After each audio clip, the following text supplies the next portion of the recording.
Hey guys, welcome back to my mini vlog. আৰু এইটো cake icing বা অন্য তেনেকুৱা কোনো ভিডিঅ' নহয়, এইটো বেলেগ এটা ভিডিঅ'। এইটো হ'ল নেইল এক্সটেনশ্যনৰ ভিডিঅ'। আৰু বৰ্তমান মোৰ নেইলবিলাক পোষ্ট কৰি আছে কিউটিকেলবিলাক। আৰু মেইন কথা হ'ল কি, এইটো ভিডিঅ' মই বহুত দিনৰ আগতে কৰিছিলোঁ, কিন্তু আপলোডহে এতিয়া কৰা হৈছে। তাৰপিছত নখৰ ছাইডত যোনবিলাক এক্সট্ৰা আমাৰ সুত থাকে ন, সেইবিলাক সৰু সৰুকৈ কাটি লৈছে। আৰু তাৰ আগত নখ আমাৰ যোনটো মানে অৰিজিনেল নেচাৰেল যোনটো নখ হয়, সেইটো মানে শ্বৰ্টকৈ কাটি লোৱা হয়।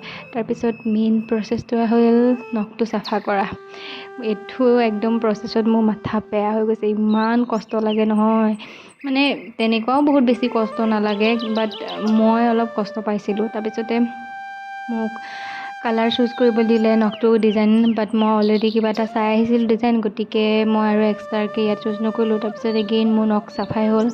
তাৰপিছত ব্ৰাছ দি ধুনীয়াকৈ চাফা কৰি ল'লে। তাৰপিছত এগেইন মোক নখত মানে নকলি নখ লগাই আঠা দি ষ্ট্ৰিককৈ টিচু দি এক্সট্ৰা আঠাবিলাক মচি দিলে। আৰু এইগাল হ'ল ভূতৰ টাইপ নখ, বাট পিছত সৰু সৰুকৈ কাটি পেলাই আৰু ধুনীয়াকৈ বাকী আকৌ এক্সট্ৰাৰ ওপৰৰ যোনখিনি এটা লেয়াৰ হয় সেইবিলাক চাফা কৰি ল'লে। তাৰপিছতে জেল তেল লগাই নখৰ এইখিনি হৈ গ'ল।